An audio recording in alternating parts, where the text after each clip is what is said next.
Olá, eu sou a Gabi Xavier e hoje é mais um daqueles vídeos, dessa vez com um tema específico, respondendo uma grande pergunta que vocês já me mandaram várias vezes sobre Demon Slayer ou Kimetsu no Yaiba. Por que o Tanjiro não virou um Hashira, um pilar? Pera, não tem spoiler pelo menos até o filme de Kimetsu, caso você não tenha visto, beleza? No finalzinho eu devo falar de mangá, mas só no finalzinho eu aviso. Se viu o filme, tá tranquilo, pode ficar. Continuando. Então, no próprio filme de Demon Slayer, o Mugen Train, a gente vê que, poxa, o Tanjiro conseguiu encerrar o pescoço, cortar, matar, aniquilar um demônio da lua inferior, ou seja, um dos 12 Kizuki, uma das 12 luas do Muzan. Esse não era um dos requisitos para você virar Hashira? Então por que depois ele não virou? Será que ele vira Hashira depois disso? Não, a gente já viu, né, no trailer da segunda temporada, não rolou Hashira, pelo menos não nesse momento. O que faria o Tanjiro virar um pilar? O que fez ele não ser nesse momento? Vamos tentar responder essa pergunta falando sobre o processo de se tornar um pilar dentro de Demon Slayer, quais são os requisitos, minha gata falando ao fundo, e quais parecem estar sendo respeitados nessa história ou não. Vem comigo tirar essa dúvida em mais um vídeo de Demon Slayer. Se você curte Demon Slayer, temos estampa exclusiva na lojinha do canal loja.com.br/Gabi-Xavier. Você encontra estampa manga comprida, manga curta, quadrinho, várias outras além dessa de Kimetsu, e vai sair algumas bem especiais, especialmente pra você que gosta desse tipo de história, então dá uma olhada depois. Descrição também tem link com mangás e vários outros produtos em promoção na Amazon, link de associada. Comprando por ele você aproveita vários descontos, frete grátis e ainda me ajuda um pouquinho. E falando de ajudar, mais uma vez temos nesse vídeo uma foto muito especial de um apoiador do canal usando estampa exclusiva da minha lojinha. Se você quiser mais uma vez, link na descrição. Se quiser apoiar também é só clicar em Seja Membro e participar do nosso grupo fechado. Vamos lá, os Hashira, ou os pilares de Demon Slayer, são os exterminadores de demônios mais fortes nessa associação de exterminadores de demônios. Toda geração tem uma série de pilares, cada um desses pilares, por conceito, pelo que a gente sabe, tem uma especialidade em uma respiração diferente, seja da água, das chamas, ou agora do amor, da pedra, do vento, da névoa. Tem uma infinidade de respirações, todas derivadas de uma chamada respiração do sol e algumas subdivisões, né? Como a gente sabe, a respiração do som deriva do trovão ou a do amor deriva das chamas. Isso eu falo um pouquinho melhor no vídeo exclusivo de cada um dos pilares. Mas, para se tornar um pilar, você não simplesmente tem que ser o melhor dos Hashiras, disse que é bom e pronto, nem sequer ter um tempo definido de treinamento. Na verdade, existem alguns requisitos e dois deles são bastante citados no anime. Estes muito falados são: na sua carreira como exterminador de demônios, um Demon Slayer, você precisa ter matado pelo menos um cumulativo, né? Um total de 50 demônios, sem nenhuma definição, apenas acumulou 50 demônios, você pode ser um pilar, ou você pode ter derrotado um dos 12 Kizuki ou uma das 12 luas do Muzan, sejam as 6 luas inferiores, portanto, os demônios dos 12, 6 mais fraquinhos, vamos dizer assim, mas ainda muito fortes, ou 6 demônios das luas superiores, que, como a gente viu uma pequena demonstração no filme de Demon Slayer, são muito mais fortes do que qualquer um que a gente viu até agora, com exceção do Muzan. Então, só que quer dizer que ao matar esses demônios, 50, ou conseguir matar uma dessas 12 luas, você já vira um Hashira instantaneamente? Você tem que matar sozinho? Você pode matar em grupo? Vamos ver algumas outras questões fundamentais antes de entrar nesses princípios e nessas perguntas. Algumas, inclusive, não tão bem respondidas, já adiantando. Quando você passa pela seleção final e se torna, então, um exterminador de demônios, como aconteceu mais recentemente com Tanjiro, Inosuke, Zenitsu, o que a gente vê é que existem alguns ranks, né? Você começa, digamos que com uma patente e você vai subindo de rank até um máximo. Quais são esses ranks? Mizunoto, Mizunoe, Kanoto, Kanoe, Tsuchinoto, Tsuchinoe, Hinoto, Hinoe, Kinoto, Kinoe. A gente imagina como os exterminadores de demônios são os mais fortes de toda a associação, né, de exterminadores.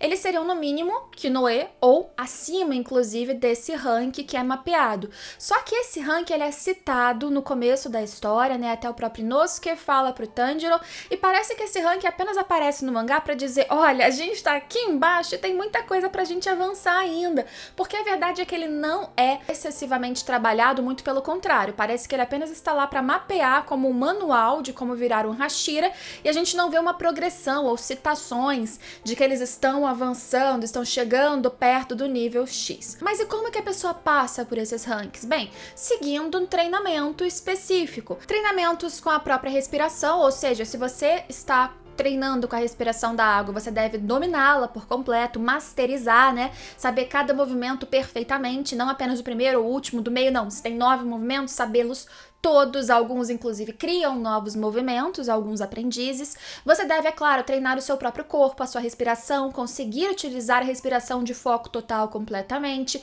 ter boa flexibilidade, treinar e melhorar a sua estamina, treinar os seus músculos, ter um corpo que, como a gente vê, né, tem que se aproximar ao máximo possível de forma natural do que seria o limite máximo, extrapolar os limites dos corpos humanos para conseguir enfrentar os demônios, que são criaturas sobrenaturais, né, com poderes que vêm do Kekijutsu, né, que é o poder, a magia do sangue demoníaco. Ao fazer esse treinamento, naturalmente, esses exterminadores vão passando de rank, vão pegando experiência, ficando mais fortes. Em geral, pelo que é dito, o treinamento de um Hashira ou de um pilar dura mais ou menos 5 anos, ou seja, na verdade, de um exterminador para se tornar Hashira, com 2 exceções nessa história até onde a gente sabe. O atual pilar da pedra, que é o Gyomei, e também o Muichiro, ou o pilar da névoa, também teria conseguido se tornar pilar em apenas 2 meses. São apenas 2 exceções, raridades, pessoas com um talento inigualável. Só que nessa história a gente não vê, na atualidade, exceto flashbacks, né, relembrando como aconteceu, uma troca de pilares. Então fica difícil a gente definir como isso pode acontecer em algumas situações. Porque além de todos esses critérios, ainda tem mais uma possibilidade para além do mérito e merecimento, ou unida ao mérito e merecimento, que é o chamado Tsuguko, ou, na verdade, o sucessor. Um Hashira, por exemplo, da água, ele treina alguém como Gyu, e através de um treinamento do Urokodaki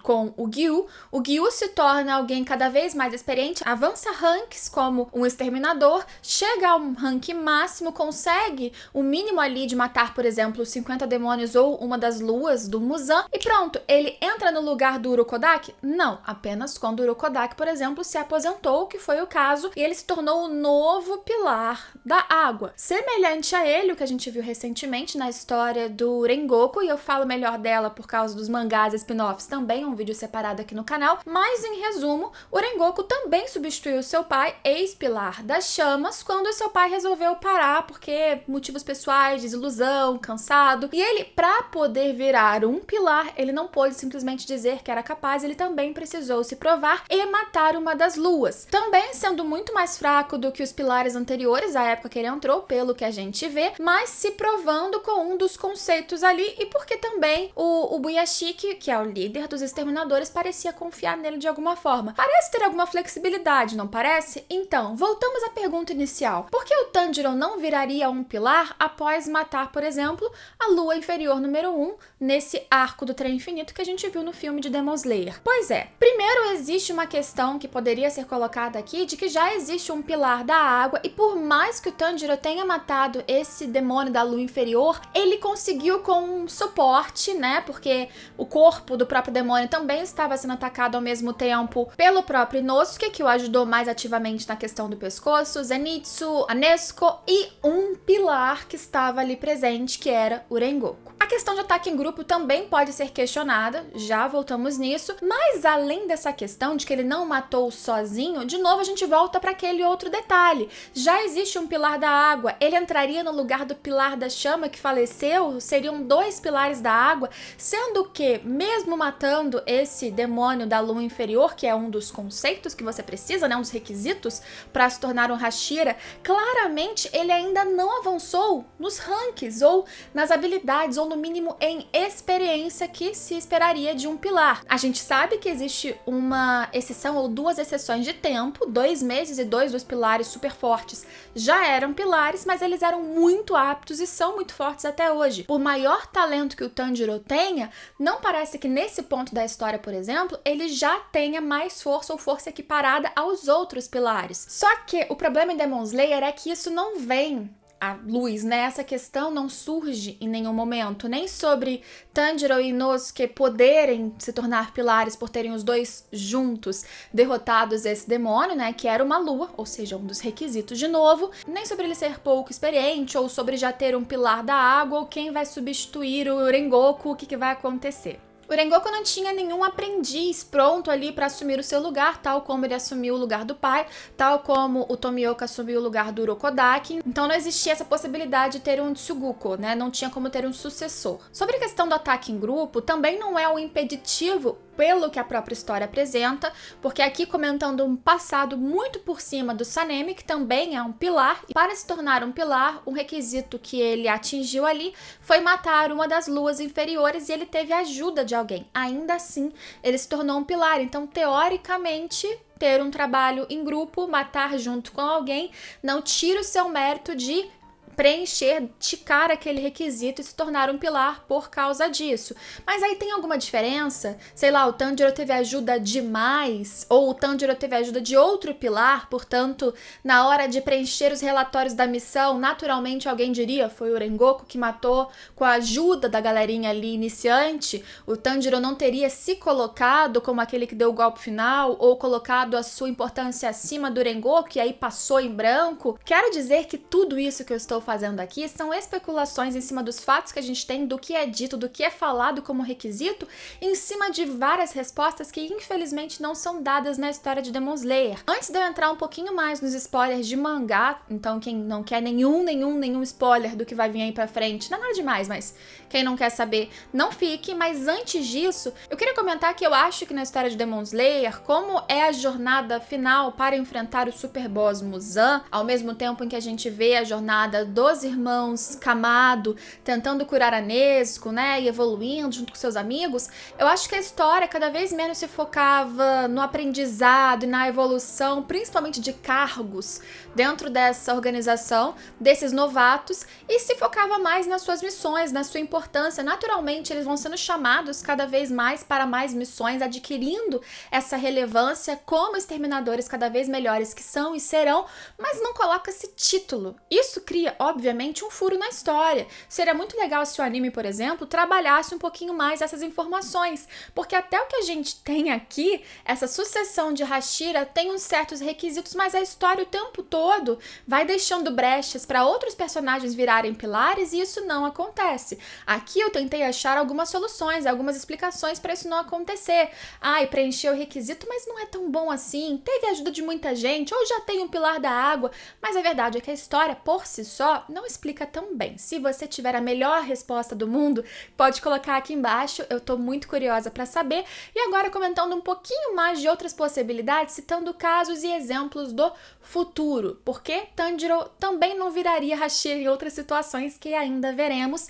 Fica aqui se você quiser um pouquinho mais de spoiler, se não, muito obrigada por estar nesse vídeo. E pedido extra, se vocês puderem ajudar o canal, se você gosta de histórias de espadas ou de animes que trabalham esses períodos mais históricos com emoções e referências do Japão tradicional, eu fiz um último vídeo falando de um jogo que trata muito do Japão e trazendo referências da cultura, da tradição e do próprio Japão vida real. Foi um vídeo feito com muito carinho e tem muita informação, de muita pesquisa mesmo, de livros inclusive, então se puder falar que veio por aqui, dou um coraçãozinho depois, agradeço do fundo do meu coração. Continuando com spoilers. Os personagens principais, né, o Tanjiro, o próprio Zenitsu, eles vão enfrentar outras luas e essas luas serão derrotadas. Na maior parte das vezes a gente vai atribuir de novo, isso é um trabalho em grupo, sabendo que o trabalho em grupo, por histórico de outro pilar ou de outros pilares, não invalidam necessariamente o requisito para serem Hashiras. Só que o que acontece? Cada vez mais os pilares vão morrendo, as vagas vão abrindo, então lugar para ter pilar, vaga para acontecer,